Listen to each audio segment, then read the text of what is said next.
Okay, so I'm going to start talking and hopefully people will get the message. Um, there are a couple things I want to mention before I introduce this panel. Um, one of which is, and I want to just take a moment to express my thanks because the co-mother,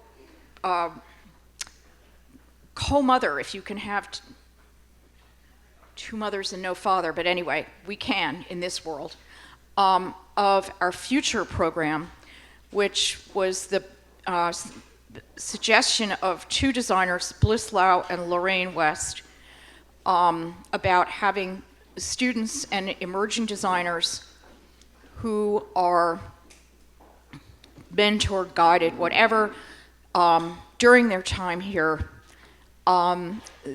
We came up with this, and we launched this thing in a week.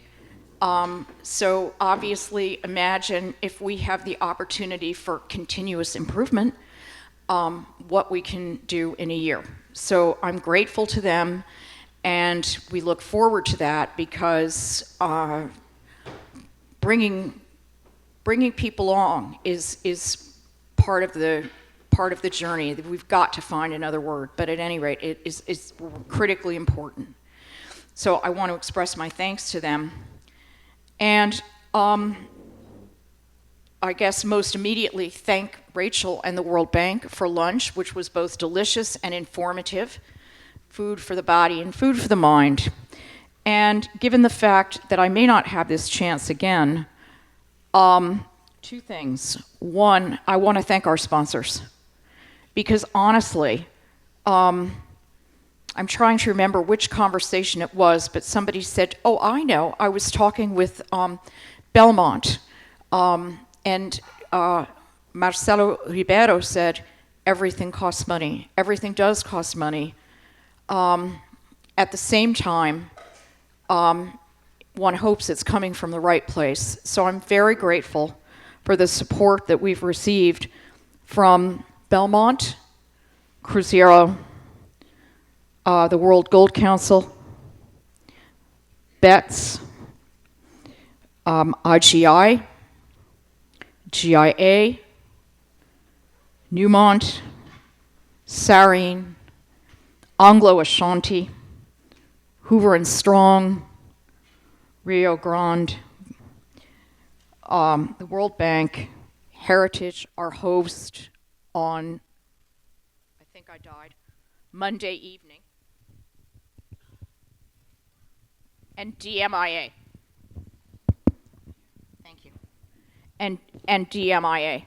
But one thing I want to stress is that, we have relationships with these entities. It is discussion, it is counsel, and we welcome that from everyone. So thoughts, ideas, suggestions, gratefully welcomed.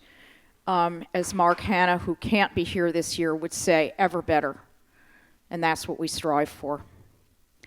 So the lunch and our prior discussion on human rights, which as I said, it's our first, and obviously our first means a lot of work to come, but are all to lead into this discussion, which focuses on ASM and how do we identify and fund enduring and scalable solutions. And participants include Stuart Bailey, from whom you heard this morning on the climate panel. He is Chief Corporate Affairs and Sustainability Officer at Anglo Ashanti. Pete Kiriko, who is from the USGS, I guess that's the United States Geological Survey, and he's the center director, and his work is incredibly interesting, and he finally is here because we've been working on making it happen for a while. So again, another first. Giorgio Di Tome, professor, Polytechnic School, and director of the Research Center for Responsible Mining at the University of Sao Paulo. Rachel Perks, Roger Tissot, Executive Director of the Artisanal Gold Council, and Edward Bickham. And I think we may have had a little role swapping here. And Rachel is going to moderate the discussion. And Giorgio can work on the report, and Edward can talk a bit about some of the current projects he's involved in. So I turn this over to them. Great, thanks. I'm really happy to be here, and I'm excited about this panel. Other than Roger, who of course I know his organization very well, but I've worked personally with everyone else here, and a great group of people, and this is going to be a very good conversation, I think. So we're really trying to arrive at sharing some experiences about how we scale and how we try to really sustain efforts, and really looking at partnership between artisanal and small-scale mining and large-scale mining as one of the entry points for that. So Giorgio, I want to start with you. If you could set some of the scene, the work you've been doing over the last few years in the sector, particularly around gold, mentorship, partnership, and help us to kind of understand, you know, what are some of the key challenges that you see on the horizon, and where do you think we can sort of leverage each other's capacities? So over to you first, Giorgio. Okay, thank you. First of all, thanks to Lisa for the invitation, and for Rachel for helping me to get here. So it's been great. It's sort of interesting to be towards the end of the event, because most of the concepts and ideas that I made notes of, they are already validated here. So it's pretty good, okay? I think in terms of the work we did with the World Bank over the last couple of years, we tried to identify, first of all, we tried to understand how the associations and cooperatives work in ASM. And then we selected a couple of them to study in more details and understand the main drivers for them. And in a way now, it's validated here today that we need some standards and some strong pillars for ASM to evolve. One thing is clear, guys, we need ASM to evolve. We cannot leave ASM as it is today. It is our job as society to change that. If we are not willing to do that, then let's agree here to forget about just transition. If we cannot do just transition be a fact in ASM, then let's forget, let's use it as a buzzword only, okay? It's a big opportunity, a great opportunity for society to transform this sector. We need to transform it. And some of the pillars are capacity building. Of course, we discussed it quite a lot. We need to help them to evolve, and we have to be present there to make sure this evolution happens. Second one is encourage the associations and cooperatives. When we talk about cooperatives, some people are skeptical, right? And you should not be skeptical. With the work of the World Bank, during the COVID, we saw what a cooperative did for the ASM sector, okay? Because we didn't have hospitals for the people in town. Now, in the major cities, we didn't have enough hospitals and so on. Imagine the remote locations where ASM is located, right? So what happened? The cooperatives took care of them. The cooperatives brought the doctors, the cooperatives brought medicine and gave assistance to the whole community. So they had an important role, and that for me was a validation of the importance of associations and cooperatives in ASM, especially for the governance side. The third one is access to credit. Do you know what is the main credit provider in ASM communities? Diesel suppliers. They exchange diesel and then they get the gold later on, okay? So that's the main access to credit that these people have. So we need to find ways to provide access to credit to them. And the fourth one, for me, is the most important, is coexistence, mining coexistence. Important.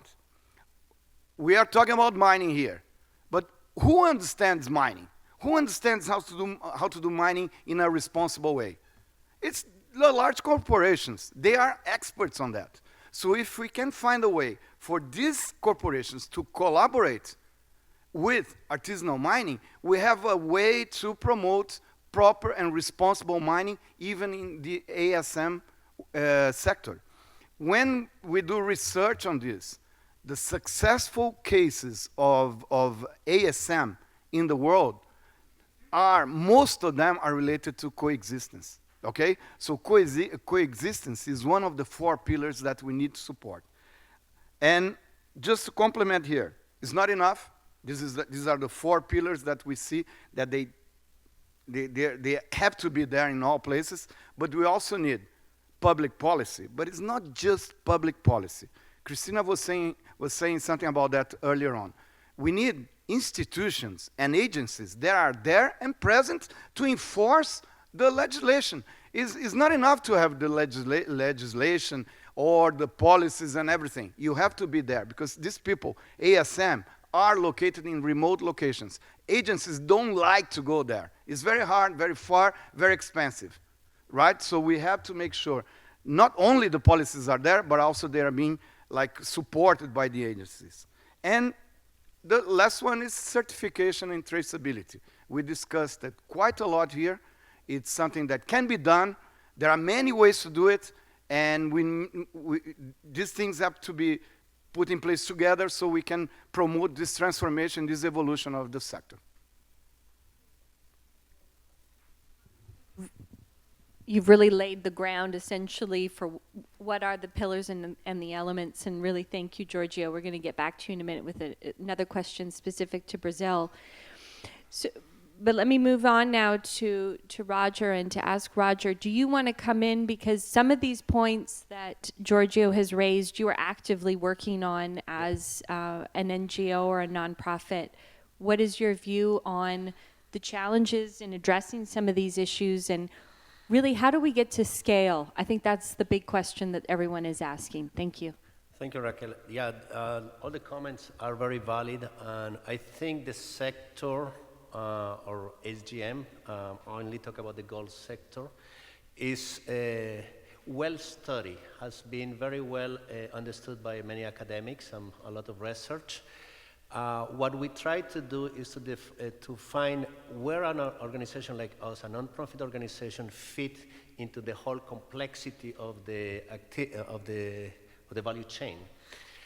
We cannot be everywhere. We cannot solve all the challenges at the same time. And we leave to the academics to do the research, the studies. What we try to capture is all that knowledge and say, how can we implement that in our execution efforts? So, for example, in terms of the sustainability, we develop a site selection process, a very quite demanding site selection process, in which it's not only based on the geology or the access to the infrastructure, but also mostly in the support and interest of the communities. The community has to be engaged, so we obviously work with the community in terms of consultation and support and interest to the process. Second, we develop a cooperative, the partnership. We provide all the tools and mechanisms for them to engage and build a sustainable business. We only provide is the structure and the means so they can do that. Third, access to finance. We develop a business plan based obviously on a geological assessment of the potential of the mining site, the production process with the proposed technologies that we could bring depending on their acceptance and economics. And based on that, we develop a business plan. That business plan is for them, not for us, for them to use if they want to take that to different financial institutions or other investors. We give them basically all the tools so they can walk the walk in terms of being sustainable. And the third one, which is very, I have engaged within the organization, AGC has been around for 15, 16 years. We are based in Canada, and most of the previous work from my previous director and boss, Kevin Termer, was very, I would say, a lot of academic and very centered with a group of experts, and I admire that, but it was a little bit detached to the execution. I don't believe that you can execute project remotely from Canada, and somebody early said, you know, in the human rights side, you have this typical North American or European expert going to the different countries and coming back. I killed that, and we work on what I call the franchise concept. So every location where we operate is run by our local team. They are engaged in doing the business development, or sorry if I use the language of the private sector, that's where I came from. So the business development, the engagement, we provide is the platform so they can be successful, and often provide the platform, they have access to the governance. Why? Because in terms of the nonprofit, there I see, and I'm really new to this world, two tendencies. One is the organization that chases funding. So gold and mercury elimination was very popular 10, 15 years ago, and a lot of money was there. I would assume AGC was one of the beneficiaries of that. Now is energy transition, the 3T. And if you have proposals and ideas on 3T, you get funding. So you have the risk, and I'm saying it happened, but they have the risk of organizations that become experts on everything. And that is, the problem with that is how you maintain the sustainability and the engagement with the community. It's not the same thing as a community of diamonds or a community of gold in Choco or diamond in Botswana. It's completely different. So how do you maintain that?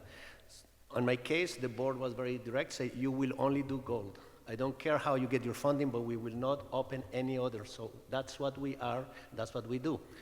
Believe me, it would be much easier for me if we could be sending bidding and grant to all the other activities, but that's not the mandate I have. The second one is there is a tendency of some cooperative, well-meaning cooperative in many countries that present them as NGOs or social enterprises just to keep the mining business running. You know, or if I get a grant from a donor or a country, then the activity continues to operate. I think that's wrong. I don't think every mining operation, artisanal, is economically viable.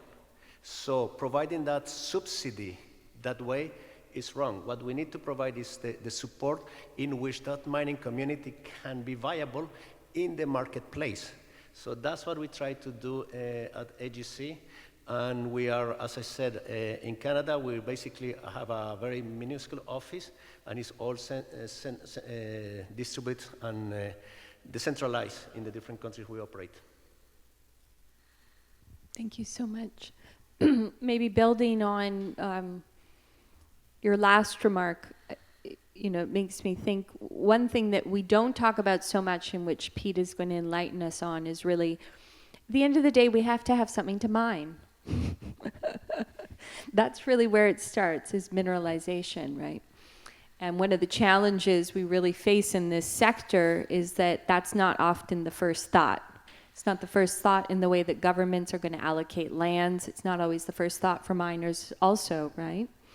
So Pete, I think you've been doing, over the years, innovative work. We've known each other a long time now, and very cost-effective solutions to this problem of geological data and knowledge. So can you tell us a bit about this and where you see that being able to be scaled up? Sure. Thank you very much, Rachel. I also want to say thank you to Lisa. She started yesterday with a line that I just wanted to repeat. It sounds like she's a scientist, not an artist, but she said, when we keep asking challenging questions, it propels us forward. And that's, from a science agency perspective, that's what we do too. And so I think a lot of the work that we all have done in the ASM space has really been about asking these questions about how we propel it forward. From my experience, and I will say that I may have a biased perspective because I work in conflict and post-conflict settings in artisanal mining. So please don't accept my comments for this is the way all artisanal mining is, but from what I've seen, there are three basic needs that artisanal miners have communicated to me when I've worked with them, and that is that they need financing, they need better methods and tools, and they need land and resources, and that is both land and property rights in terms of a capital investment, as well as this issue that you raised, which is deposits and information. That's a little bit different than what you talked about at lunch, the survey that you've recently conducted. But I would say that in general, what that means is that the sector can be extremely high risk, right? Because there's a lack of information about the deposits. People then don't want to finance it. There's very difficulty in accessing finances for the miners. So where does that leave us? Here's the tough question. Who enters that space without that information, with those very high risk scenarios? And I think we all know what happens, but my work in particular is focused a lot on illicit finance in the ASM sector. And just a few kind of facts, if you will. We understand now that many drug cartels in South America earn more in illegal gold mining than they do in narcotics production. Just think about that. We have engaged in many contexts with unregistered Chinese investment throughout Africa and in a little bit more in South America, but mainly in Africa, right? These are unlicensed or very opaque companies that are working with cooperatives and others to extract resources and not export them legally through the financial flow chain. And I would say most concerning more recently is in the idea that we have non-state armed groups, M23 would be one, but many other armed groups around transnational criminal organizations that I mentioned, but now state-sponsored groups like Wagner, the Taliban. The Taliban government earns more in artisanal and small-scale mining revenue than it does in opium production. That's across all different commodities in Afghanistan.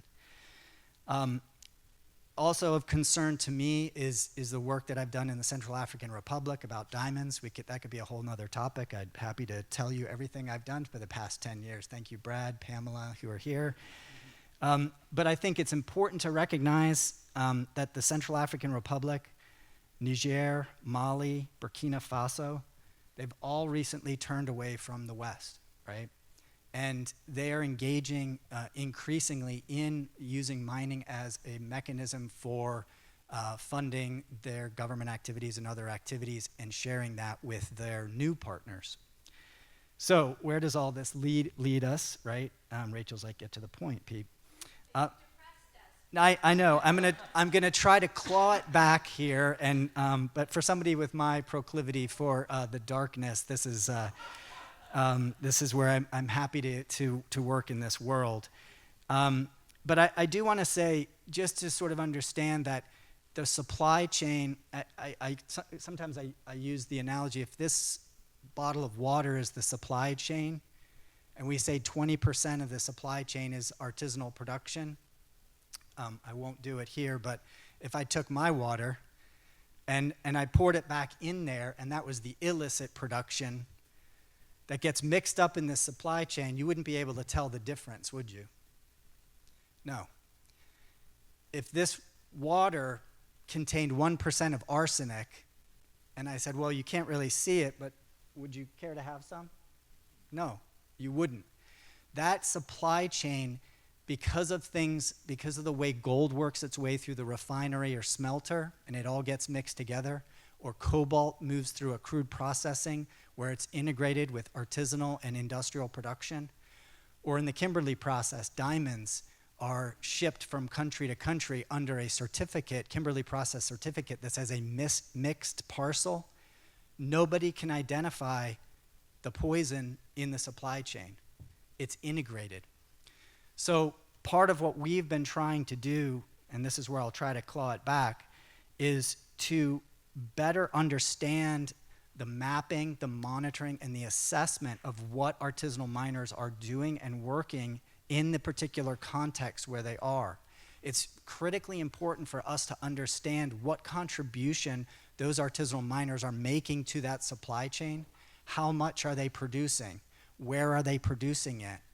Is it viable? As Roger said, are these deposits viable? Many of them are not. And we shouldn't introduce mercury into the environment or deforest large tracts of land for areas that are not viable. And we certainly shouldn't do it in a protected area or an indigenous area. So developing geologic assessments, using remote sensing, using geologic techniques on the ground, data gathering, this is what I do. I'm not saying it's right for everybody, but we need that better information base and provide that information base openly.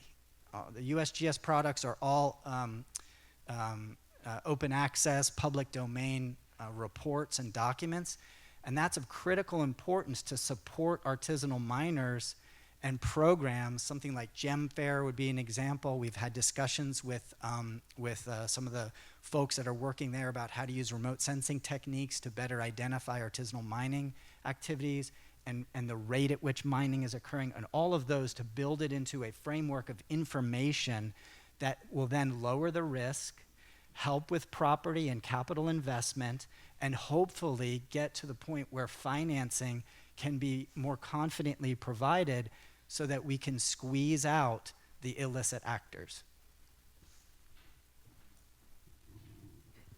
So Stuart, I know we were supposed to come to you, but I'm with your permission, I'm going to go to Edward, because this issue of the drastic change, I think, that a lot of us would say has happened, particularly in the gold sector over the last, I would say, 4 years. Sherry and I were just talking about this the other week. The issue of illicit, sources of financing, et cetera, it's mushroomed significantly. It's a very different sector than what it was. And Edward obviously represents an organization that's very concerned about that, the water, the water supply chain. So can you pick up a bit on, because some of the work that you guys are doing is big, or it's going to be big, right? And can you share with us a bit of how you're trying to address the financing aspects related to the illicit part? And then we'll come to Stuart. Sure. The World Gold Council, for those who don't know us, is actually the market development organization for the industry. We're ultimately owned by 32-ish, it varies from month to month, of the large-scale mining companies, but we don't just sit there like a trade association representing their interests. We also have a view about the stability of the gold market, and the overall shape of the sector. So we support responsible gold production from all sources and recognize the importance of ASM for livelihoods. But we're also concerned about the reputational threats to gold, including from the issue of organized crime and its increasing presence in the sector. And we are working with organizations like the Bank Intergovernmental Forum to try and see how we can best make distinction between the great majority of artisanal and small-scale mining, which is about people earning a living, working hard, and trying to work in a decent way, and those who are subject to exploitation or involved in the funding of organized crime.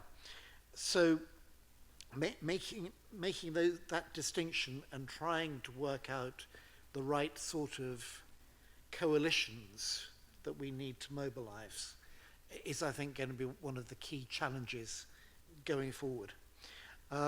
So in relation, Rachel was talking about the work that the bank has been doing and about the $1 billion worth of investment that's gone into ASM sector in the last 30, 40 years, and the fact we haven't got a lot to show for it. And that's in part because we haven't managed to mobilize governments and get governments to exert leadership,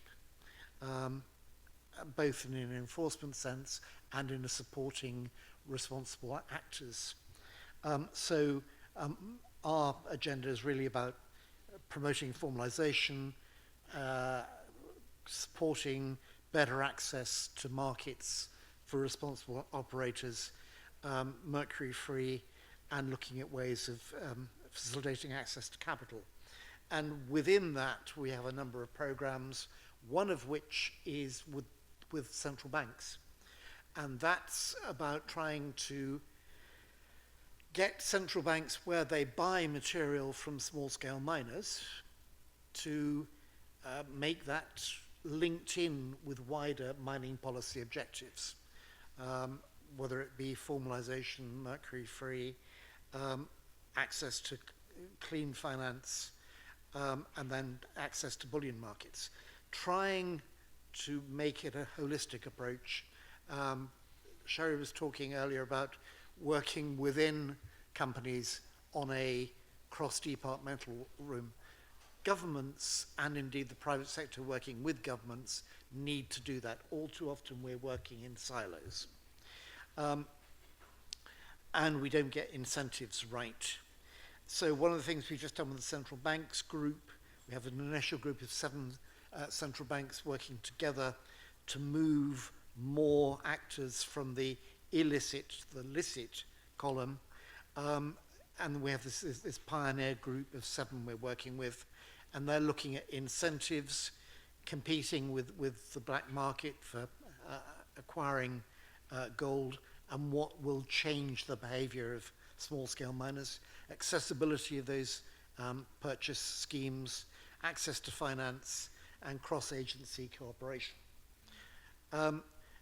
Partnerships, so the work we're doing together with the World Bank, we're starting together in West Africa, and we're trying to create a new model for multi-stakeholder engagement, building on some work that was done by the bank 10 years ago, initially with Anglo Gold Ashanti in Tanzania, looking at that model, updating it. The government of Ivory Coast is really engaged, and therefore it seems to be a fertile place for trying a new approach.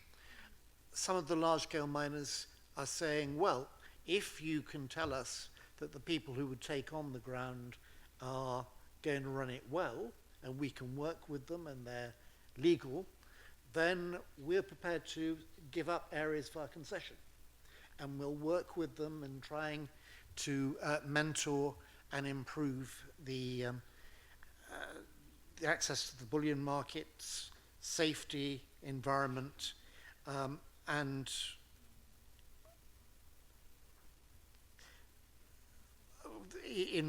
together we hope to create 4 model small-scale mines as a starting point, which when that model has been proved, we can begin to scale up across a number of other West African jurisdictions. We're working also with the LBMA on trying to help them with programs that they're trying to pursue in Peru, Philippines, Ghana, Tanzania, in terms of getting, again, those small-scale miners who want to work together in a responsible way, and working with some of the member companies on Planet Gold partnerships. Then there's the report which we're working on, which will be published during this autumn, about gold and illicit flows and illegal mining, and what should be done by the international system to improve the ways in which, for example, the Financial Action Task Force, the OECD, Interpol, UN Office on Drugs and Crime, that these organizations are working in silos, and there are ways of improving that. And I talked this morning briefly about some work we're doing on traceability, which will support due diligence. I won't repeat that. And finally, we also work with our member companies to help capacitate them when they're working with small-scale miners and get them to talk about their experiences with each other. So they're not constantly having to reinvent wheels. And that involves a number of different elements: partnerships with government, capacity building, the whole issue of co-ops. I absolutely agree with what Georges was saying. Community development. Because so much ASM exists in the illicit sector, it's very difficult for large-scale miners to get involved in that, and yet it is often the biggest source of income for the people around. And for large-scale miners, and Stuart will say more about this in a moment, to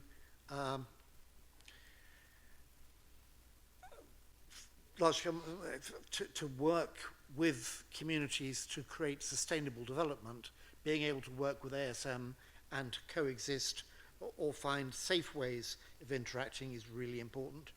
Access to land and resources, technical support, looking at life cycle, both looking at the exploration side and the closure aspects, and looking at how to involve a partnership between LSM and ASM in all those areas.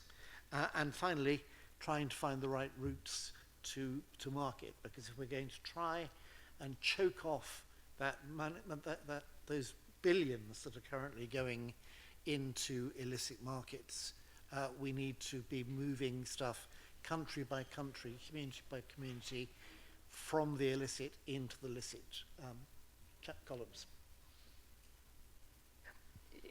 And what gets me really excited, development is it's kind of like fashion. If you wait long enough, the ideas are going to come back around. So the wide leg jeans that are in right now, right? We all remember those from like the 90s. And what I love about the work that Edward is spearheading with the central banks is that in many ways, central banks back in the 70s, 80s played a really critical role in controlling the flow of gold and ensuring that it stayed in the regulated market. And I'm very hopeful about the work that you're doing now. And certainly I think if we can combine it with some of the issues that both Giorgio, Pete, and Roger have raised around, it's not just about financing, but it's also about services, it's about method improvement, et cetera. If the central banks can kind of combine this into a one-house sort of stop shop, I think it's really going to help, especially to choke, as you said, some of the financing. Now, one of the other trends and the other thing I like about the development world, and certainly this community here, is that we're really open about talking about failures, and we're also always trying to learn. And so another thing that's coming back into fashion is kind of these partnerships, right? ASM, LSM, and our institutions or organizations worked together back in Tanzania. It wasn't the greatest experience, and I hope you're going to be honest about some of the difficulty. But really, I think if we think of one large-scale mining company who has really put their best foot forward on the issue of ASM, LSM coexistence, it's been AGA. And I was wondering if you could talk to us, shed some of the lessons that you have gleaned as a corporate, a major corporate player in this space, and then we can talk a bit about where we can all be helping to bring that to scale. Thanks, Rachel. And I think that, the comment about asking difficult questions and being propelled forward, we do that too, but it's often into a wall and over and over again. But we're persistent, if nothing else. And, the formalization question is something very central to us. And I was sort of ruminating on what is formalization. And that's something that we've thought about for a long time, and in the first instance, it needs to be scalable, because we've had some sites, particularly in Colombia, in Antioquia, at Gramalote, in the San Roque, community, which had a relatively small population of artisanal miners, and that was challenging enough. But there are other sites that we have in West Africa, for example, where there are tens of thousands of artisanal miners, and it's trying to find something that's, first of all, there's no cookie cutter formula for this, and obviously you need to take the local context into consideration, but what occupies our minds are those areas where there's lots of artisanal miners. And those numbers at a $24.75 gold price for any of you that watch these things, that's a massive incentive for people who are fleeing conflict, people who have a cost of living crisis that we can't wrap our heads around, people who are not able to farm anymore, people who are competing for scarce natural resources, and they often move from where their traditional land, and they will stop, as any of us would, where they can earn money, have access to water, community, and all of those things, and that's often around a mine. As I said earlier, mining is a place where you can quickly get into production. It doesn't take very long at all. And oftentimes, predatory lenders, that's where they get in right at the beginning. So, you know, if we think about formalization, it's scalable. It should have access to responsible, legitimate forms of working capital. There should be responsible methods and minimum standards of operation, and that's tricky in some cases, but there should be access to property, whether that's through cooperatives, I think is the preferable way, but property that can be borrowed against. And, you know, that's the route out of poverty for any economy, is land rights, you know, ability to use your property as collateral. And then, to your point as well, geological information that's viable. So all of those things need to happen, and for us, that would be those would be the elements of formalization that we would need. We've had some failures in the past, some mixed results. This particular project that you're talking about, I think, is the Rwamgasa project in Tanzania, where a lot of actors came together, formed a multi-stakeholder partnership, and created a cooperative structure where the mining companies would provide safety training, geological data, quite importantly, central waste storage and processing facilities. And then basically the idea was to sort of step back and let the artisanal mining cooperatives basically go for it. And you had what has become a better environment in the country where the government is buying gold, and so you're cutting out a lot of that sort of predatory stuff that happens in between. And I was just looking for Ms. Echeverria, who made the point as well about that companies need to stay engaged, the actors need to stay engaged, and I think that's the lesson, because for one reason or another, that partnership sort of dissipated, became weaker, and, you know, then sort of entropy asserts itself. Yeah. And which is the rule, by the way, of any organization, including our own, you know, sort of big corporates. If there's not a sort of a concerted effort to manage structures, to keep discipline, then entropy ensues. So what we've learned from that in Rwamgasa is something that we would like to sort of breathe life into again at some point with assistance from government and other stakeholders. But as we look at Guinea, as we look at Ghana and formalization programs that are at various stages of development there, we'll take those lessons in. We're open to giving geological information, to seeding parts of our concessions, because as much as the concessions are big, our operating footprints are often just a fraction of that size.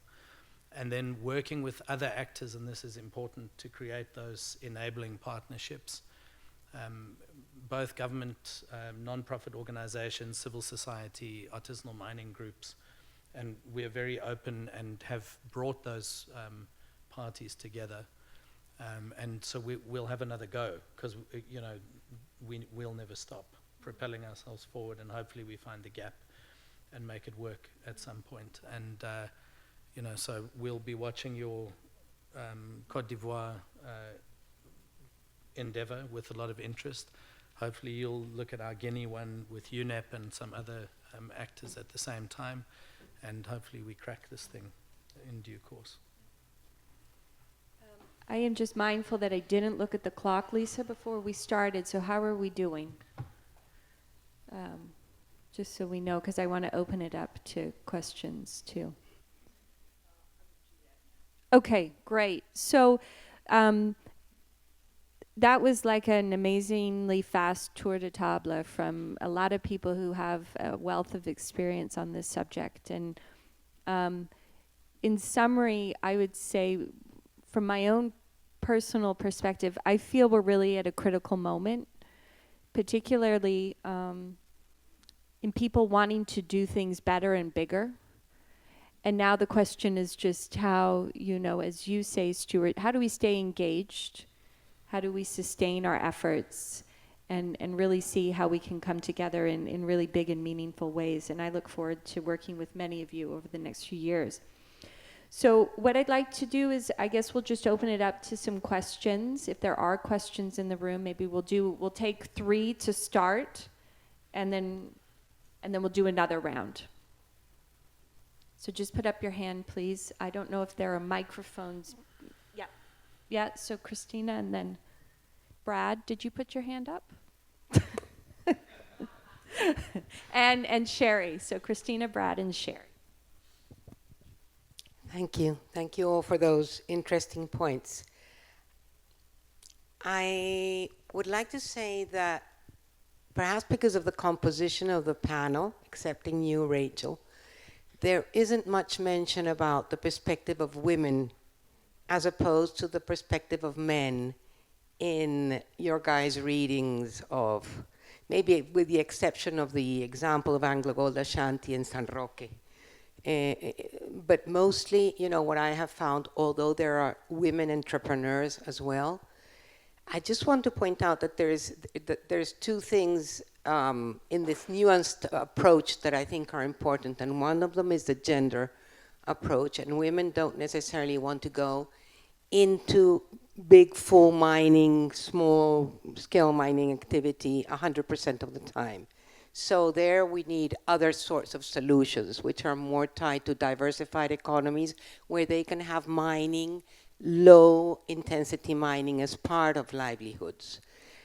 And the other thing is that cooperatives would be ideal, but cooperatives also need a culture of cooperatives. I think we've tried several times before with a cooperative model, and it doesn't always work. And one place where it doesn't work, for example, in a country like Colombia, is that in Colombia there is a lot of collective territories of indigenous people and Afro-Colombians. And there, let's say that the base of authority and organization is a community-based organization and not necessarily a cooperative, although there are cooperatives there as well.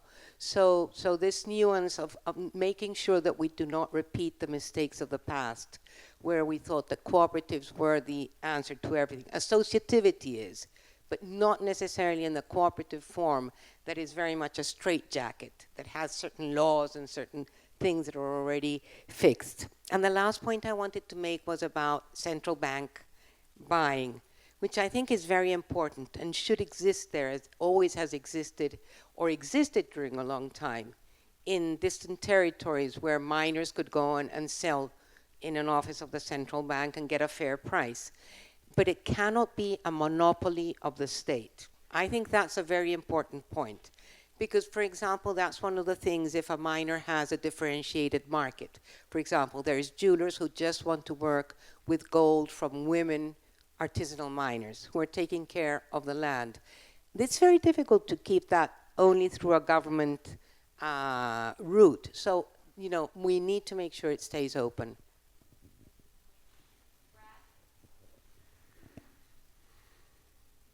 Thanks, and thanks for an excellent discussion. I guess 2 quick questions, and I'll try to make them quick.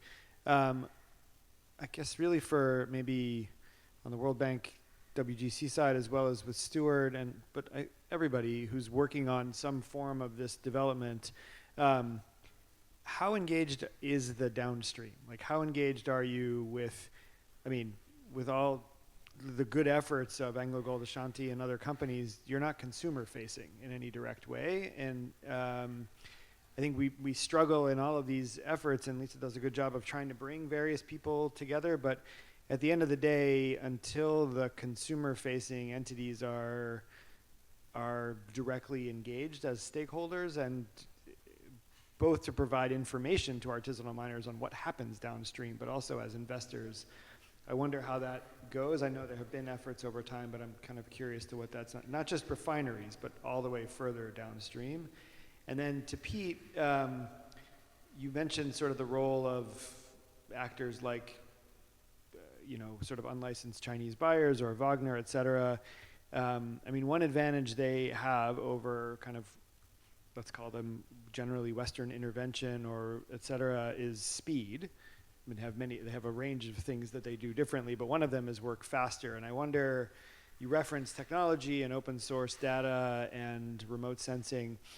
Is there a way that there could be investment in different technology or different data sources you're aware of that could get information, at least information, more readily to artisanal miners and mining communities that's different than we've approached in the past?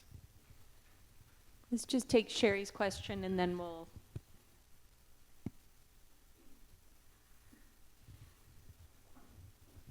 Great, thanks for a good discussion.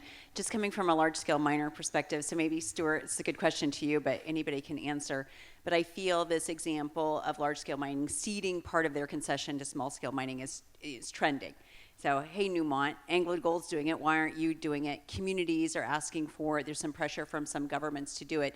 But the question we get internally is, okay, it sounds like a good step and could gain a lot of goodwill with the community, but how is it sustainable? What happens when that resource is mined out? Do we need to have a queue of projects and concessions to hand out? So I'm just curious how you've dealt with that question internally, or if others have examples. So Stuart, maybe you would take Sherry's, Edward, then you could take Brad's, and Pete, you'll respond to Brad as well, and anyone who wants to jump in after. Yep. So maybe if I can handle that one first. So we did our first sort of major session of property in 2017 or 2018 in Ghana, which was 60% of our total concession, a massive concession as well. Yeah. And we handed over all the geological data, but which shows exactly where, which parts of the concession are viable, but it also shows which parts of the concession are not. And for an area that is growing, that property is potentially super useful for commercial development.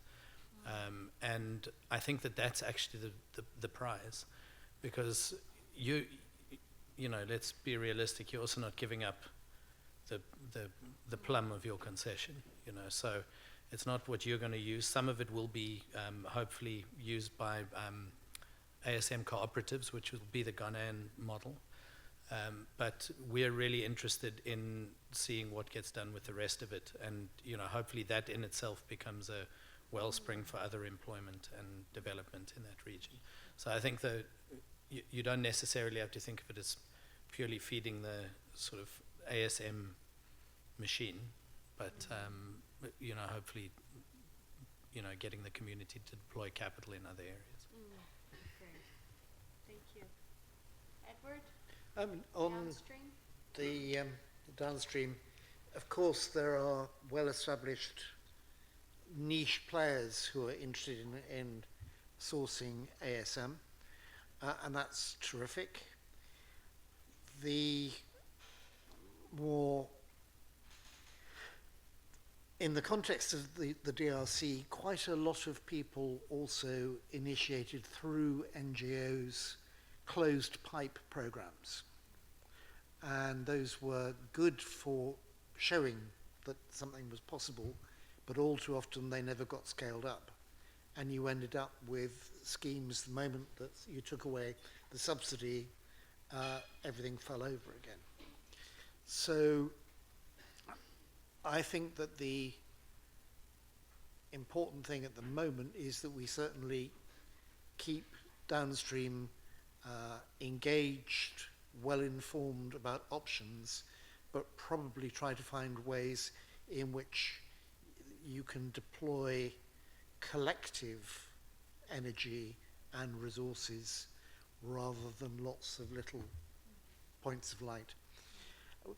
So, I mean, throughout this thing, I think this whole question about assembling coalitions of the willing coordinating them, learning from each other is going to be critical.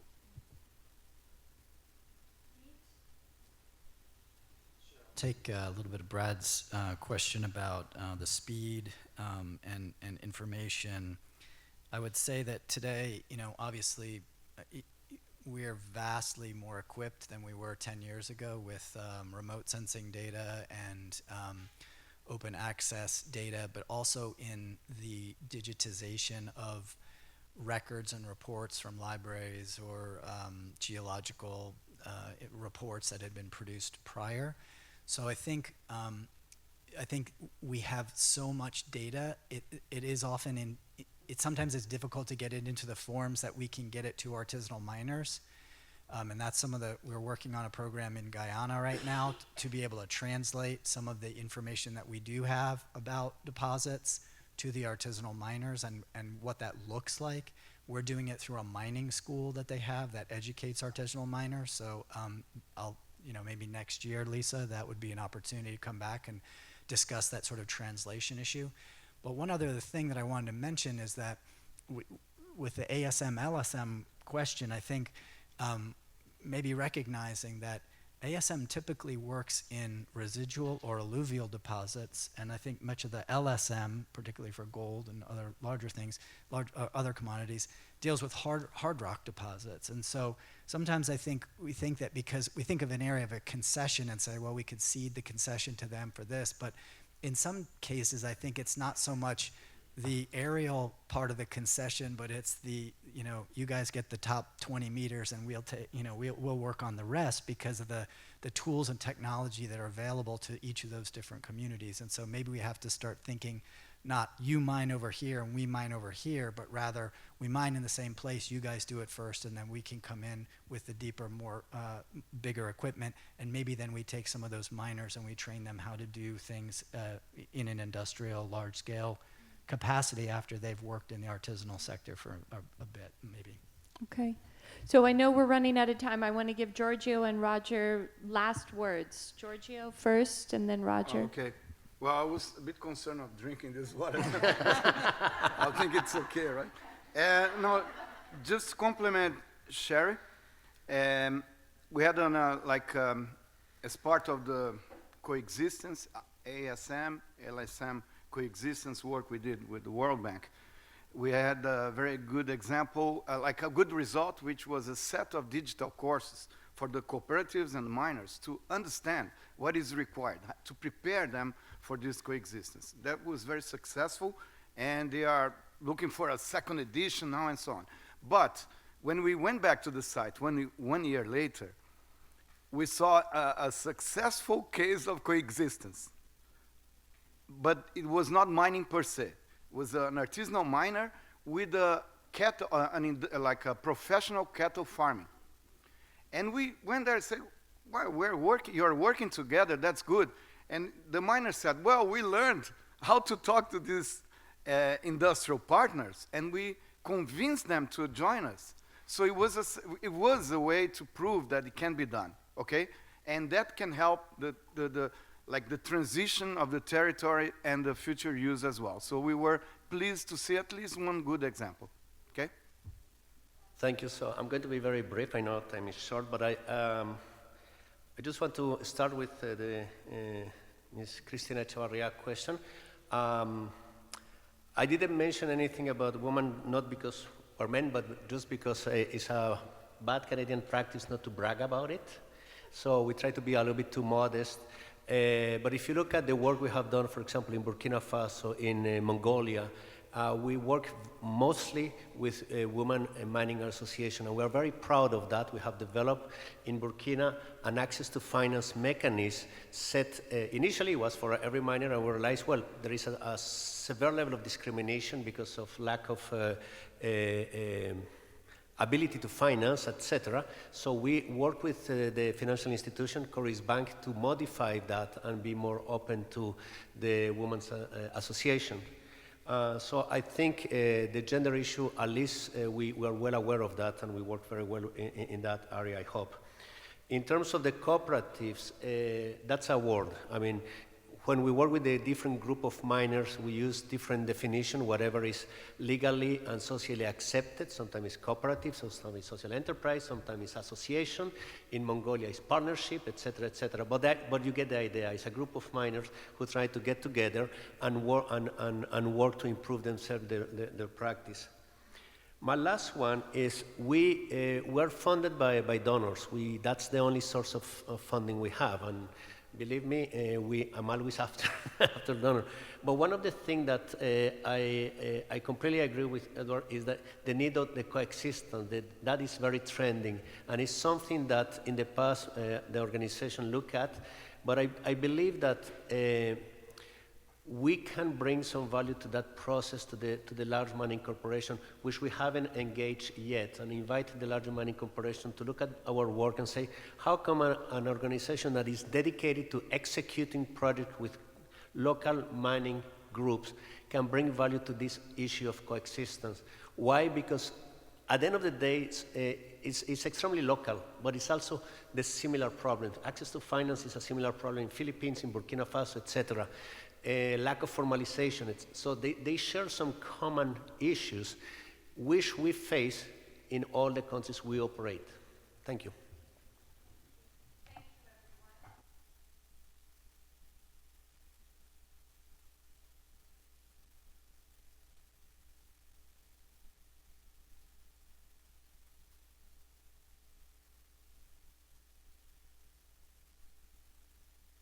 We have a few minutes to, if you will, stretch a bit. Please don't stray far. So say, 9 minutes. Can't hear me?